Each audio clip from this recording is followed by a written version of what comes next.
All right, we are live once again. It's been a while, but I'm excited to have Diane Morris join us on the show. She's got a very important topic to talk about. So let me bring Diane in, and here she is. Diane, welcome to the show. Oh, thank you so much, Mark. It's an honor to be here to share the information that I is so passionate about to your listeners. Well, it's good thing you're passionate about it because it is a very important and unfortunately a growing trend that's going on. So to kick things off, why don't you just tell us a little bit about yourself, where you live, your hobbies, anything you want to share to let everybody know a little bit more about you. Okay, well, I'll start with my hobbies. I'm a clothes shopper, and that's where I work at a retail women's shop. So, yeah, I can stay with the trends and it makes you feel good. And a lot of my customers are the seniors. So when they come in, I help them just to have some retail therapy and look good. And when they leave, they feel very special. So Yeah, that where's the shop at? the shop is at the Avenue in Okay. Peachtree City. Uh huh. We're right next door to the Books a Million. Okay. Everybody likes to dress up every once in a while. Well, I think so. It's starting to come back, Yeah. but excited, and the fall colors are Yeah. beautiful, so it would make anybody Absolutely. feel great. It Yeah, is yeah, rapidly approaching, isn't it? Starting to feel like fall in the morning. It's really beautiful. It feels great. yeah, yeah. You can feel a little bit of the summer air come through, Yeah. so that's Well, great. share a little bit about your background and what led you to this industry and to this topic particularly. Okay, I live in Fayetteville, Georgia, and I am a solopreneur. My private practice as a dietitian is DLM Creations. Okay. And and I've been in private practice for a very long time. And in the past year or so, there was something in my heart that drove me to look a little deeper. And with that, I decided that I wanted to focus on dementia. The reason being is that I've had over 20 years of being a dietitian Oh in wow. healthcare centers, or just in several different states. And then, so that brought me the clinical side. And then on the personal side, I lost my mother to Alzheimer's back in 2015. My father in law passed away much earlier in 2008, and he was a district sales manager. He was on top of everything, and he Mm. was a piano player for his own hobbies. And Right. there was a piano in the memory care area where he transitioned to, and that was the only thing that brought him out of his room, was to play piano. Well, music has done that. I've seen all sorts of different just clips of how they just it takes them back to a place in their mind that it connects memories, and it's pretty magical to see that happen. Oh, it certainly is. That and art therapy is becoming a good therapy for individuals who can go back and share their memories too. So just like just a canvas and watercolors or whatever, just Yeah, watercolors, canvases. They can either be, they can do a pottery cup. The activities directors has a lot of items that will bring back their pleasures and desires in their leisure. that's really awesome. Well, tell us a little bit about your program, Our Fight Against Alzheimer's, because I do. And as I've shared, my mom she hasn't been officially diagnosed, but she's showing some early signs, and it's kind of scary to see. And my grandmother uh, had it, and some other people in our family, and it's a very difficult process to watch. But tell a little bit more Mhm. about your program. Okay. Part of that was all those experiences that I had hands on with. Mhm. And so I completely changed my niche about helping families, especially adult children, to cope with the many changes that happen in the lifetime of either pre or early mild Alzheimer's. And we go through the techniques of really understanding what's going on and ways to communicate better and promote optimal nutrition. That's been my focus. Um, I saw my mom, days that she wouldn't get up to eat. She would Okay. take a nap, I'm not hungry, or she would open a can of tomato soup, and that was her, dinner or even lunch, and then go back to bed. Yeah. Well, I know I'm preaching to the choir with you, but I think it's a very important topic to, when you talk about nutrition, because there's so many processed foods. Now they have these bioengineered foods that are it's actually me and my wife the other day, we saw a list of foods that bioengineered ingredients are in. And it shocked me because I knew it was out there, but it's being put into things that you don't think it's in there anymore, like barbecue sauce and hot sauce and all these uh, foods that you think you're safe, and you're like, Mm-hmm. why are they even doing this? But nutrition is very important in our, especially when you start having a disease of the mind.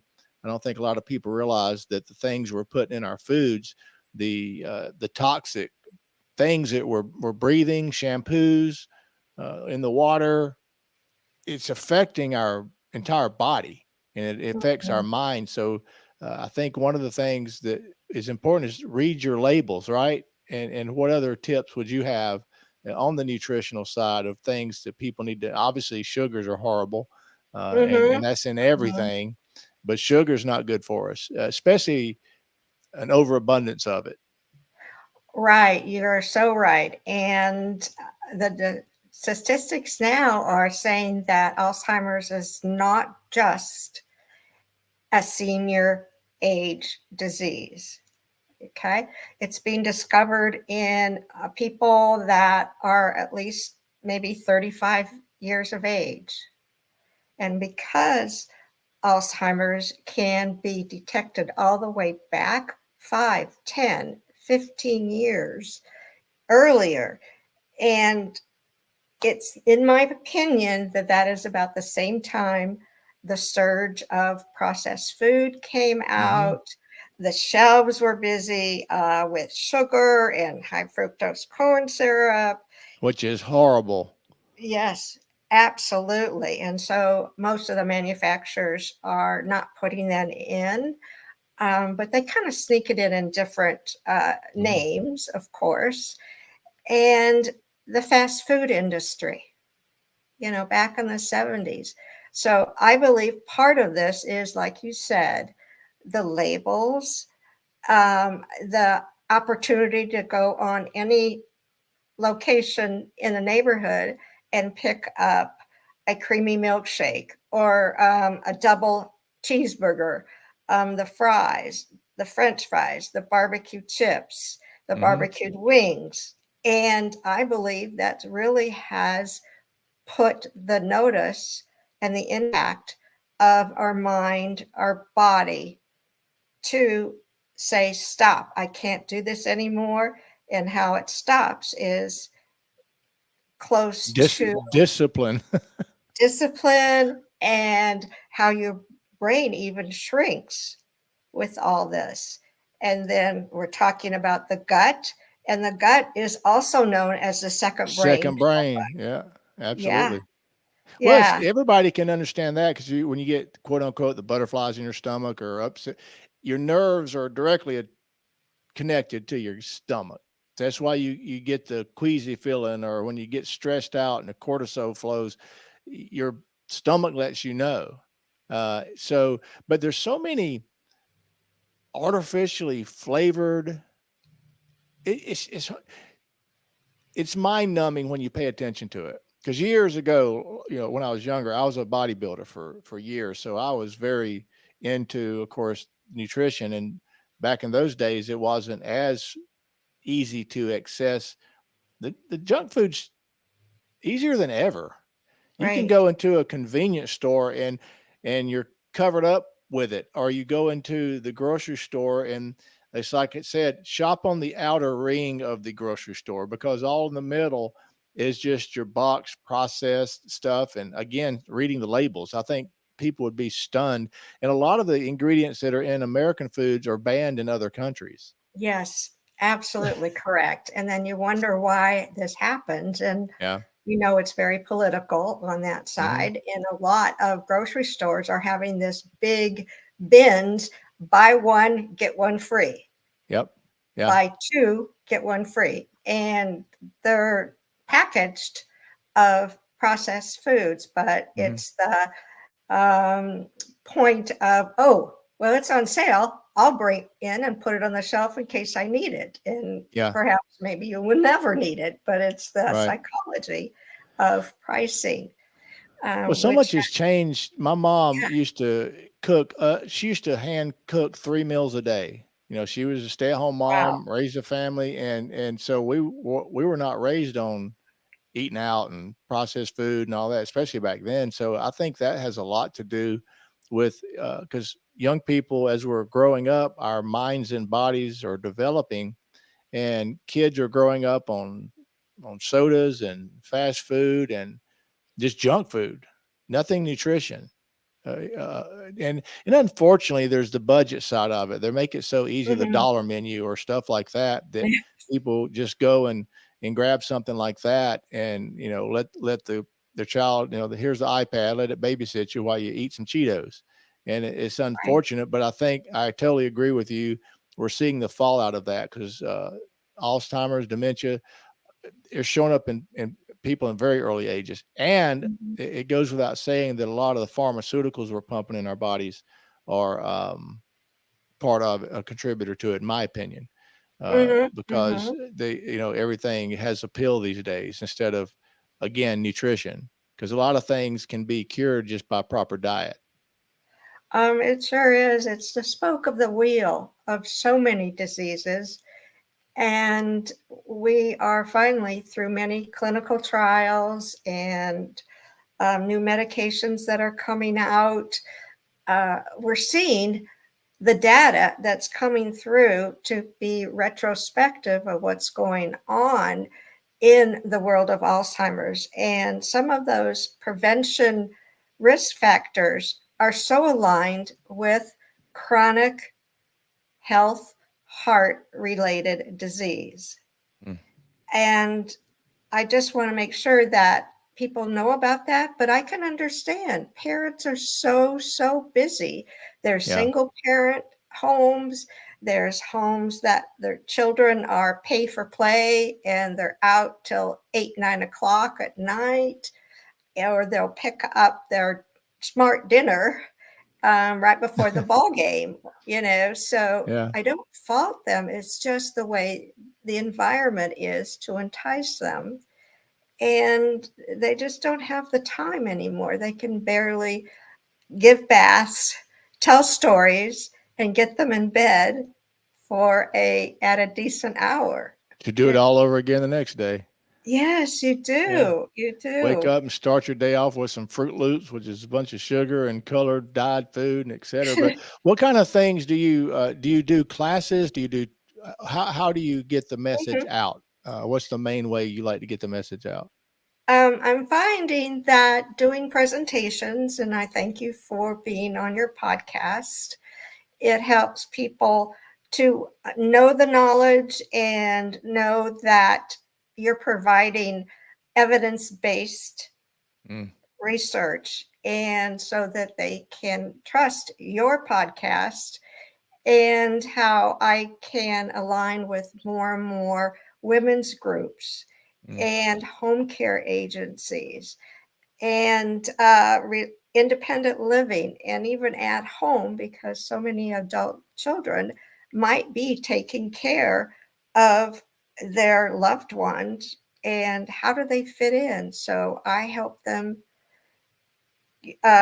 fill the gap of knowing how I can have evidence-based research in my home that I can tell my mom or have my mom or the father or another sibling to start a full plan to prevent, protect, and make sure that a diagnosis comes very, very early in their stages, because that is the stage where more changes in behavior and eating patterns and finances and other social activities can make a huge difference in the progression and slowing down to further those horrible and dreadful stages that I've seen in so many times. And my best friend,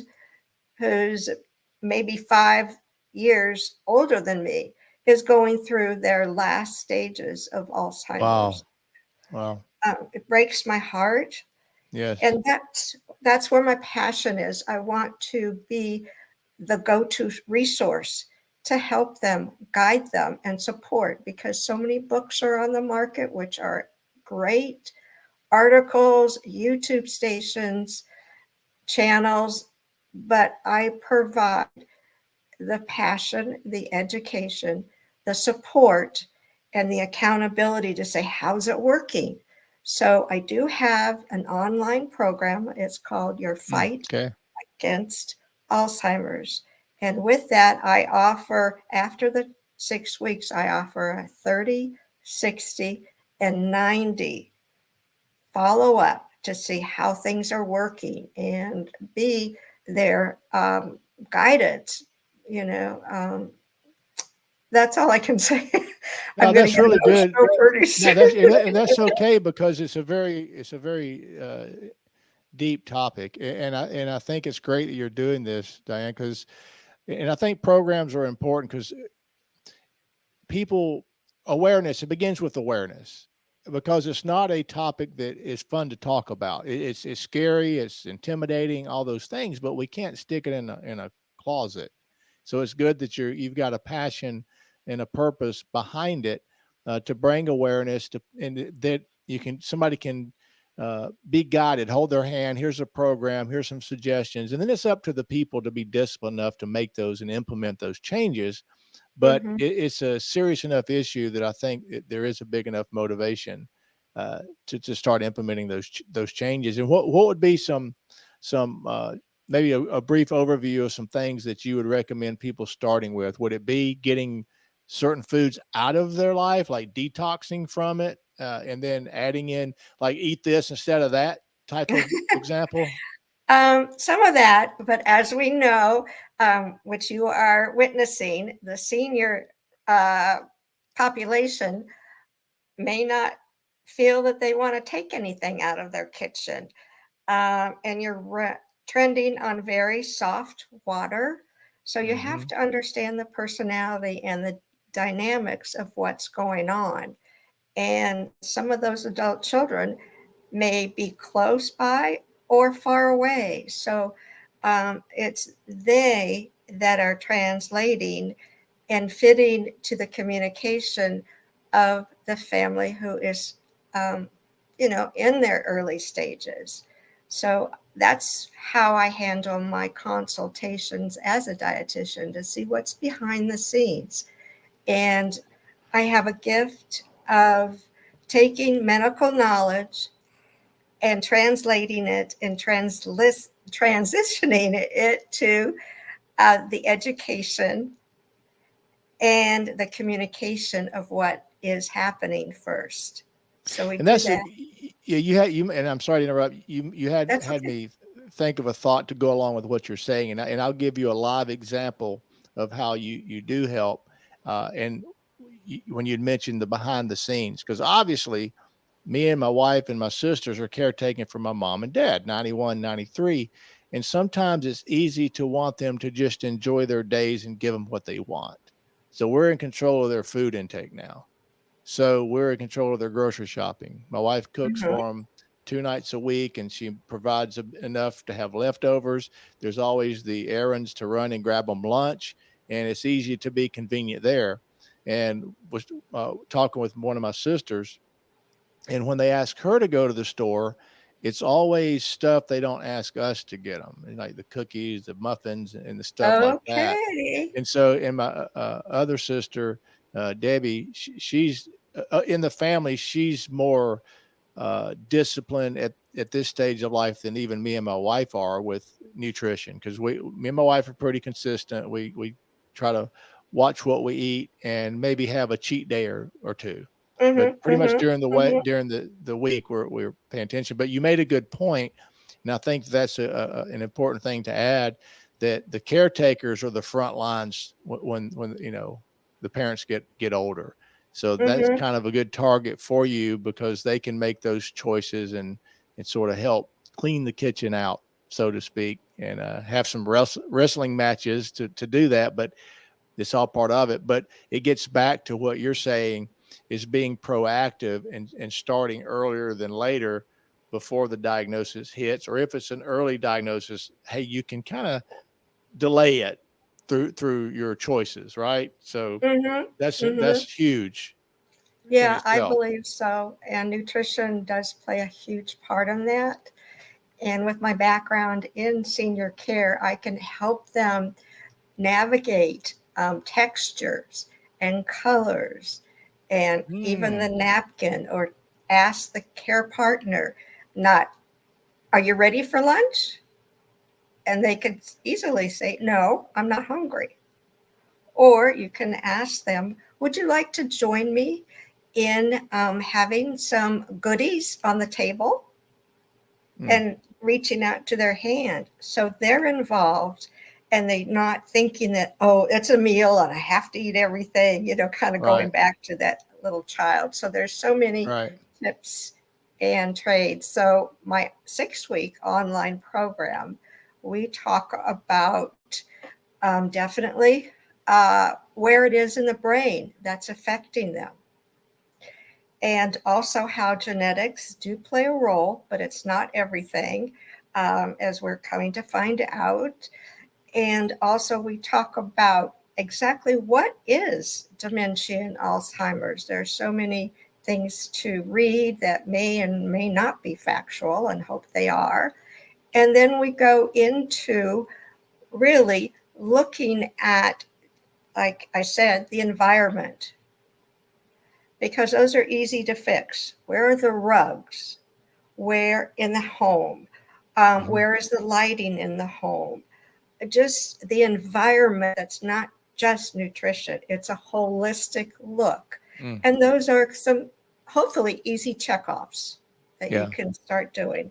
And the next one is that we go into, I have 2 nutritious meal plans. Um, I didn't create them, but I feel that they are Right. the best options for people that are suffering from the early stages themselves, and not caregiving. They're caregiving for themselves. They want to be Right. ready, they want to enjoy their grandchildren. So we work through that, and we work through some checklists and handouts to see how they're doing. So at the first couple weeks, or the first session, I do a nutrition and lifestyle assessment. And then we'll go through a couple of weeks. And on the third week, um, I would like them to pull out the baseline assessment tool and see what's happening and what's not. So they have a rating scale and a measurement to look that, oh, mom and dad are not able to have breakfast at their regular time based on their meds, or just, it's just Mhm. a total different area, and changes, of course, but with my guidance of career and personal experiences, I can help them monitor what's going on and look at the other risk factors. Right now I had pulled out um, about, let's see, 7 risk factors. 1, 2, 3, 4, 5, 6, 7, 8, 9. 9 risk factors that I can do with the free consultation that I'm seeing. And also to help, what can I talk to my daughter about? What can I talk to my father, my mother, the doctor? Just, I don't know. I'm kind of going on a tangent. That's right. It's a lot to it. I mean, it's a very overwhelming topic.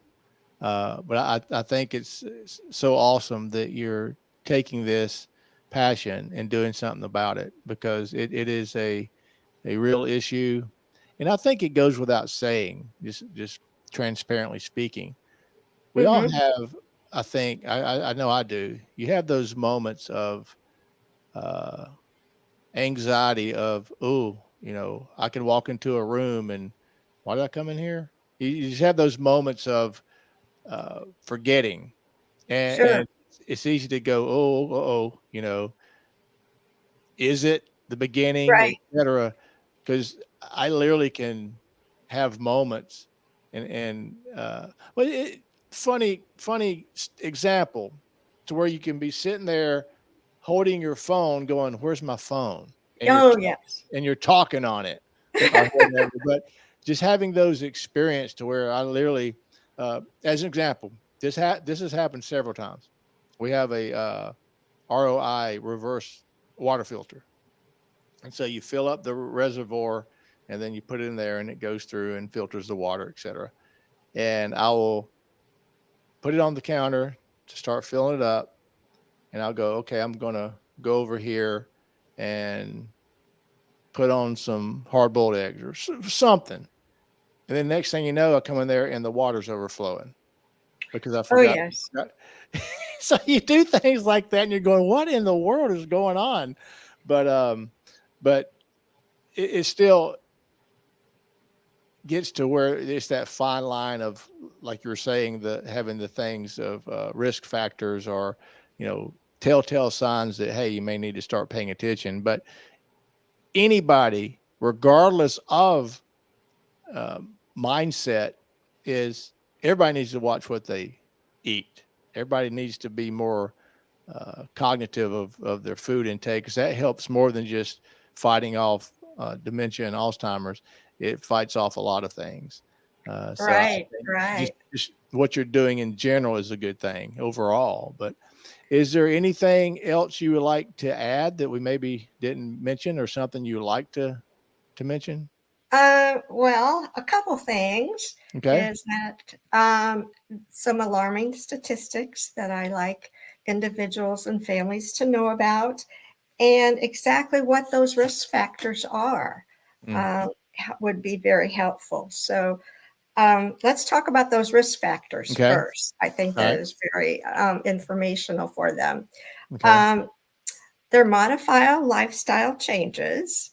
So, and this is about, from what studies have said, this is about 30% of dementia, and this is worldwide.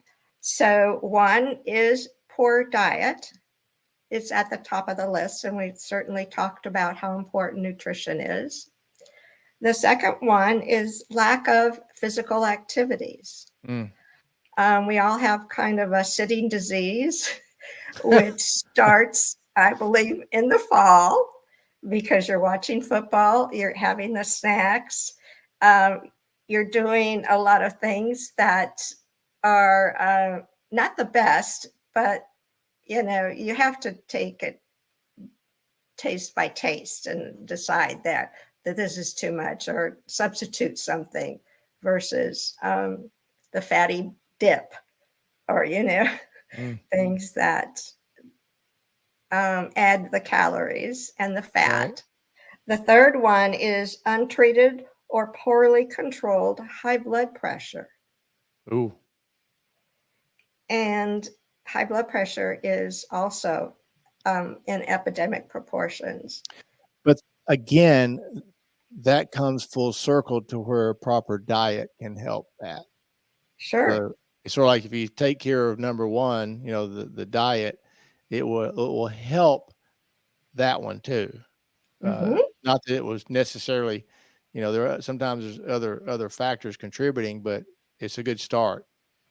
It is, and it is so close to heart healthy prevention. So a lot of these risk factors, hopefully individuals are taking advantage of that and changing their lifestyle factors. Another one is sleep. Mm. That's huge for the brain and the mind. And as you know, so many suggestions are turning off your cell phone a couple of hours before you go to bed, having a blue light, and not having all that distraction and interruptions before you go to bed. Right. Set a timer 2 hours before you go to bed and let's shut down. Another one is inadequate, or we talked about the excessive sleep, and also the use of tobacco Mm. or alcohol. We all know that that's very Alcohol is a dangerous. big one. Yeah, yeah, it is. Just go to the store and buy as much as you want. You know. Yeah, it's no big deal having a couple Yeah. 6 packs under your arm on a Friday evening or any I was evening. I was at the store Sunday early, and obviously football Sunday is, and there was a couple of gentlemen my age, looked my age and older, and they're each got a case of beer. Sure. No big deal. Probably drank all of them that Yeah, day. it could be instead of sharing, it's behind the closed doors, Yeah. as we say. Another one is social isolation. Mm. And I find this to be kind of a touchy thing, because when individuals or loved ones are noticing the change and they're embarrassed about what's going on, or they don't want to take them to church because they may be talking above everyone or doing some that are disrespecting, Mm. they may decide not to take them to a restaurant. And then hopefully they are having some socialization. And there's so many not daycare, they're family care centers, adult county daycare centers, and community centers. And we have the Fayette Senior Center here that's totally directed to seniors. They have a meal, they have mahjong, they have so many activities that you can, if that loved one wants to do this, they have the right. It is their body, it is their mind, and we have to respect that as well. Mm. For that, the next one is poor vision and hearing. They contribute, and correction could help. So my mom had hearing aids. My mother-in-law has hearing aids. I have hearing aids. So denying hearing loss is not just in the ear, it's from the Right. brain. Yeah. And the last one is, which we talked about, is excessive stress. Mm. So those are the risks. I'm a goner. Well, no, you're not. You're No, just I'm just, getting the awareness now. yeah, Okay. yeah. And Yeah, knowing that some steps. the stress is a big one, because when people are going through a stressful environment, it releases all sorts of adrenaline and cortisol in their body. Your body's in a constant state of fight or flight, Absolutely. which again gets back to the importance of number one, which is nutrition. Absolutely. It And all sugar. comes back to that. Yeah. The Uh, brain, as a matter of fact, sugar is glucose and it's fructose. So mm, basic. And when they come together, that makes the sugar molecule. And the brain will take the glucose, but it won't take the fructose. So where does fructose end up? It ends up somewhere in the body, and usually it is deposited in the liver. Ah, yeah. So So I is don't, that email right for someone to get a hold of you? yes, Diane B. Morris, RD at gmail.com. Okay. And I can give them a phone number as well. They can text me at 678-389-1016. 678. 389 What's the last one? and 1016. 678-389-1016. Okay. There we go. Well, Diane, I want to thank you so much for taking the time to support the show and get on here and share what's so close to your heart. I want to congratulate you for what you're doing.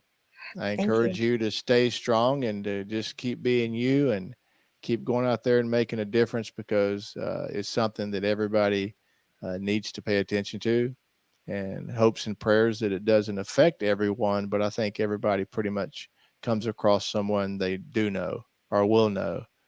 So Right. it does begin with awareness.